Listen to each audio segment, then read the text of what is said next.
Some sheets of this translation were printed off, but the design was dropped, for it happened, oddly enough, that another person of the name of Samuel Johnson, librarian of St. Martin's in the Fields and curate of the parish, engaged in the same undertaking and was patronized by the clergy, particularly by Dr. Pierce, afterwards Bishop of Rochester.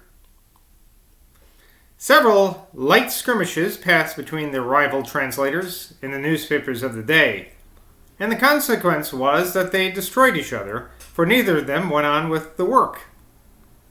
It is much to be regretted that the able performance of the celebrated genius Fra Paolo lost the advantage of being incorporated into British literature by the masterly hand of Johnson. I have in my possession, by the favor of Mr. John Nichols, a paper in Johnson's handwriting entitled Account between Mr. Edward Cave and Sam Johnson in relation to a version of Father Paul, etc., begun August the 2nd, 1738, by which it appears that from that day to the 21st of April, 1739, Johnson received for this work 49 pounds, 79 shillings, in sums of 1, 2, 3, and sometimes 4 guineas at a time, most frequently 2. And it is curious to observe the minute and scrupulous accuracy with which Johnson has pasted about it his slip of paper, which he has entitled Small Account, and which contains one article, September 9th, Mr. Cave laid down 2 shillings, 6 Ds, whatever that is.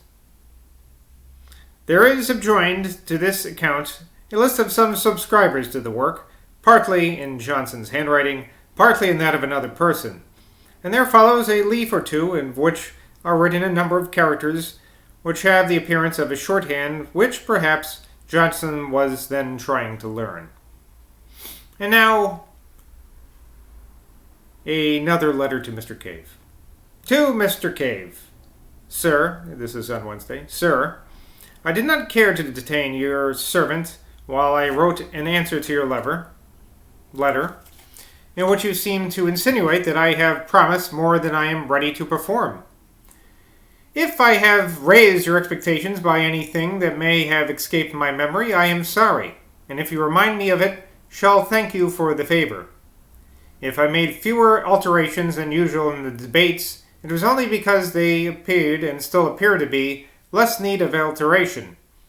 The verses to Lady Firebrace may be had when you please, for you know it that such a subject neither deserves much thought nor requires it.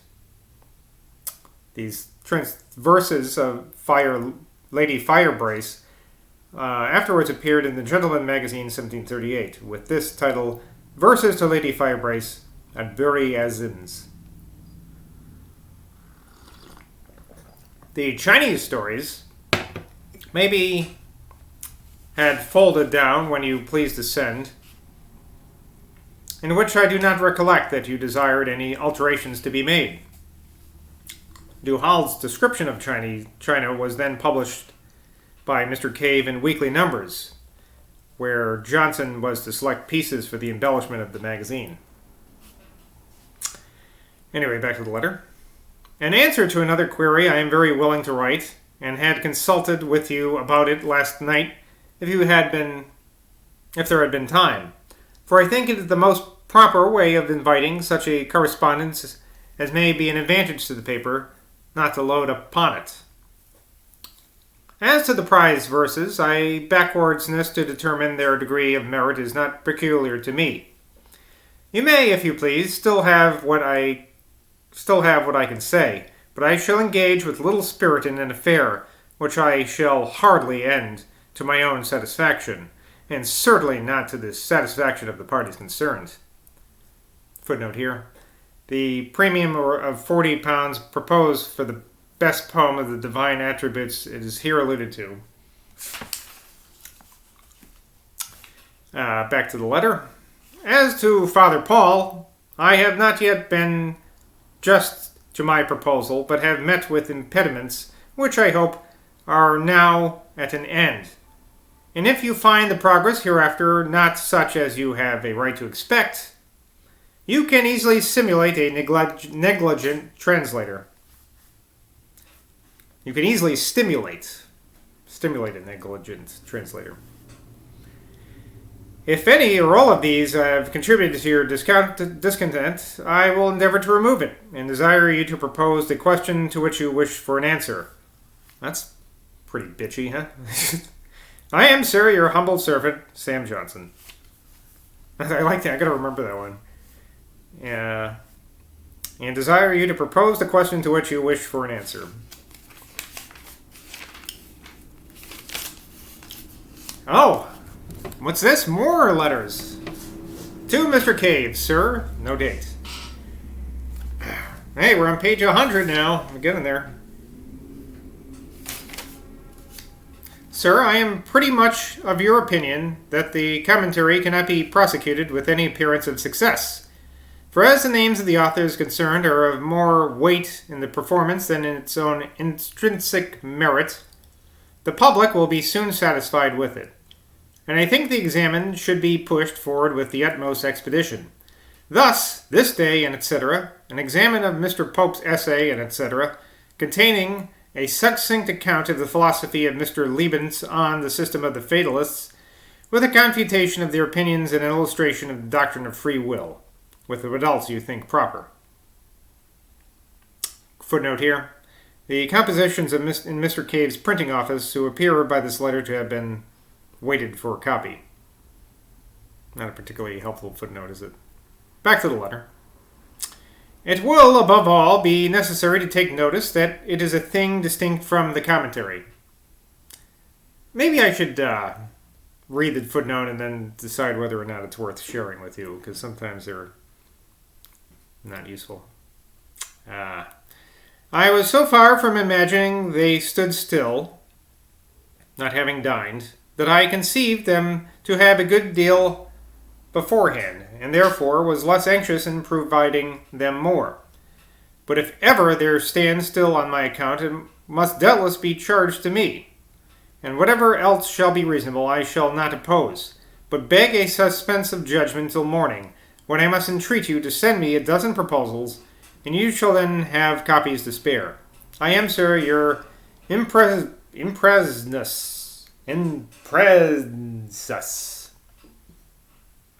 which means the knot in origin.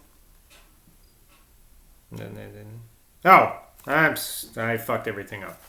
Impresnus means not having dined. Forget all the footnotes I said. They were all wrong on this page. Yeah, who cares? Anyway, he signed that Sam Adams. Sam Johnson. I'm tired today. Pray muster on the proposals if you can, or let the boy recall them from the booksellers.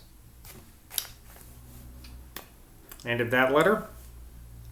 But although he corresponded with Mr. Cave concerning a translation of Cruzaze's examen of Pope's essay on man, and gave advice as one anxious for its success, I was long ago convinced by a perusal of the preface that this translation was erroneously ascribed to him, and I have found this point ascertained beyond all doubt by the following article in Dr. Birch's manuscripts in the British Museum.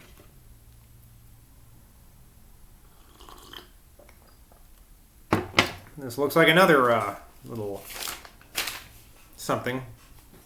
Elise Carteret, SPD Thomas Birch. Versonum tuam examinis crustacei gem perligidi.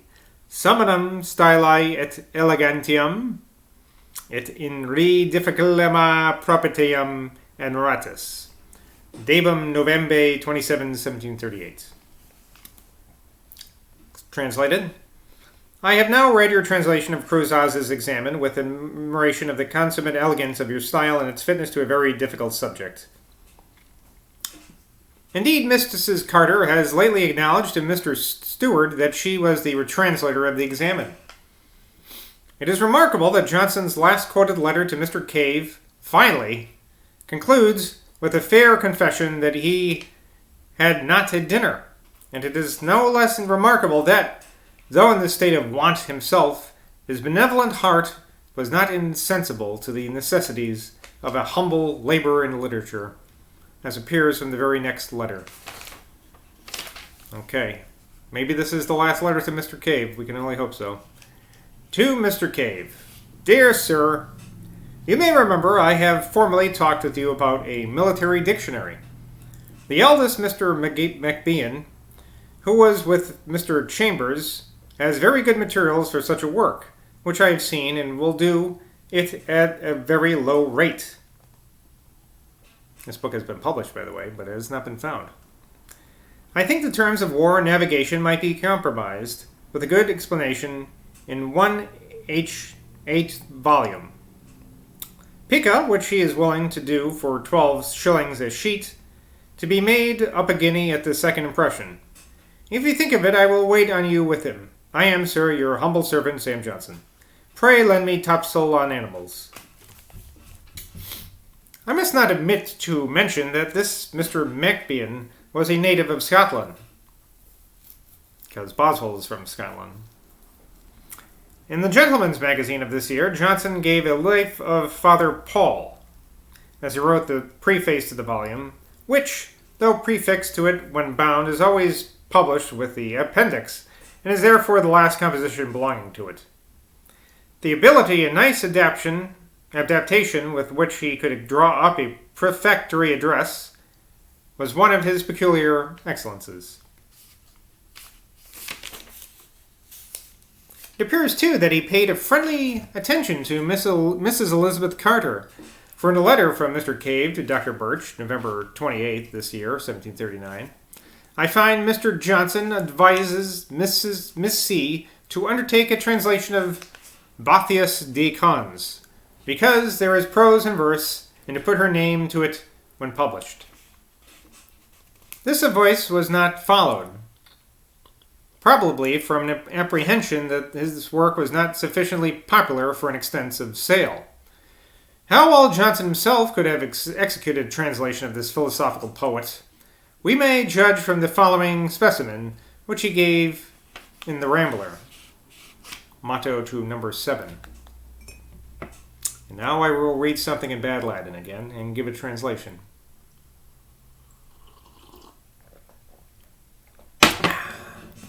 O qui perpetuae mundum racinae gurbinas, terrarum calice sator, digisse terrae nebulas et pondera mollis, antice tu splendore mica, duo splendore mica, tu namque serenum, tu requies tranquilla pius, ti cernere finis, principium vector dux semita terminus idem. And that's translated, in case you don't know, because there's some fool who doesn't understand Latin. O thou, whose power o'er moving worlds presides, whose voice created and whose wisdom guides, on darkling man in pure engulfing shine, effulgence shine, and sheer the clouded mind with light divine, 'tis thine alone to calm the pious breast with silent confidence and holy rest. From thee, great God, we spring, to thee we tend, path, motive, guide, original, and end. In 1739, besides the assistance which he gave to the parliamentary debates, his writings in the Gentleman's Magazine were The Life of Boerhaave, in which it is to be observed that he discovers that the love of chemistry which never forsook him, an appeal to the public in behalf of the editor, an address to the reader, an epigram both in Greek and Latin to Eliza, and also English verses to her, and a Greek epigram to Dr. Birch. It has been erroneously supposed that an essay published in the magazine this year entitled The Apotheosis of Milton was written by Johnson. And on that supposition, it has been properly inserted in the edition of his works by the booksellers after his decease. Were there no positive testimony to this point, the style of the performance, and the name of Shakespeare not being mentioned in an essay professedly reviewing the principal English poets, would ascertain it not to be the production of Johnson. But there is here no occasion to resort to internal evidence, For my Lord Bishop of Salisbury, Dr. Douglas, has assured me that it was written by Guthrie. His separate publications were a complete vindication of the licensure of the stage from the malicious and scandalous aspirations of Mr. Brooke, author of Gustavus Vasa, being an ironical attack upon them for their suppression of that tragedy, and Marmor Nalfalcience, or an essay on the ancient prophetical inscriptions in monkish rhyme lately discovered near Lyme in Norfolk by Probus Britannicus. In this performance, he, in a feigned inscription, supposed to have been found in Norfolk, the country of Sir Robert Walpole, then the obnoxious Prime Minister of this country, invines against the Brunswick succession and the measures of government consequent upon it. The inscription and the translation of it are presented in the London Magazine for the year 1739. To this supposed prophecy, he added a commentary making each expression apply to the times, with warm anti-Hanoverian zeal. This anonymous pamphlet, I believe, did not make so much noise as was expected, and therefore had not a very extensive circulation. Sir John Hawkins relates that warrants were issued and messengers employed to apprehend the author, who, though he had forbore to subjugate his name to the pamphlet, the vigilance of those in pursuit of him had discovered. And we are informed that he lay concealed in Lambeth March till the scent after him grew cold. This, however, is altogether without foundation, for Mr. Steele, one of the secretaries of the Treasury, who admits a variety of important business, politely obliged me with his attention to my inquiry, informs me that he directed every possible search to be made for the records of the Treasury and Secretary of State office, but could find no trace whatever of any warrant having been issued to apprehend the author of this pamphlet. Now I'm confused in that section if we're talking about Guthrie still or Johnson. Did Johnson write these satires or did Guthrie? Because it just ends in the previous paragraph. It says the Lord Bishop had assured me that it was written by Guthrie, talking about that other thing, and then it says his separate publications were. So is that Guthrie's separate, or are we still on Johnson now? Whatever. Marmor Neuralfalcience became exceedingly scarce, so that I, for many years, endeavored in vain to procure a copy of it. So it must be Johnson, because why would he care about it? Why would Boswell care about Guthrie's crap?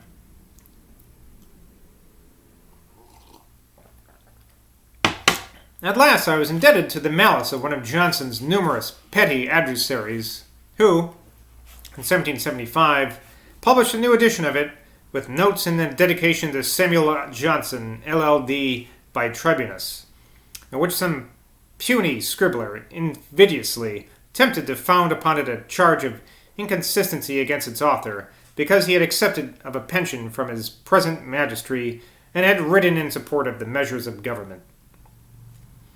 As a mortification in such impotent malice, of which there are so many instances towards men of eminence, I am happy to relate that this telem imbel, did not reach its exalted object till about a year after it thus appeared, which I mention it to him, supposing that he knew it of the republication. Sic fatus signor telene imbelle sine ictu conjuat. Thus spake the old king, and cast forth his wearerless spear, and wounded not. From the Aeneid. To my surprise, he had not yet heard of it. He requested me to go directly and get it for him, which I did. He looked at it and laughed, and seemed to be much diverted with the feeble efforts of his unknown adversary, who, I hope, is alive to read this account. Now, said he, here is somebody who thinks he has vexed me sadly. Yet, if it had not been for you, you rogue, I should probably never have seen it. As Mr. Pope's note concerning Johnson, alluding to a former page, refers both to his London and his Marmor Neuralfalcience, I have deferred inserting it till now. I indebted for it to Dr. Percy, the Bishop of Dromere, who permitted me to copy it from the original in his possession. It was presented to his lordship by Sir Joshua Reynolds, to whom it has given by the son of Mr. Richards the painter, the person to whom it is addressed. So it's passed like by 3 people. I have transcribed it with minute exactness, that the peculiar mode of writing and imperfect spelling of that celebrated poet may exhibit it to the curious in literature. It justifies Swift's epithet of paper-sparing Pope, for it is written on a slip of no larger than a common message card, and was sent to Mr. Richardson along with the imitation of Juvenal.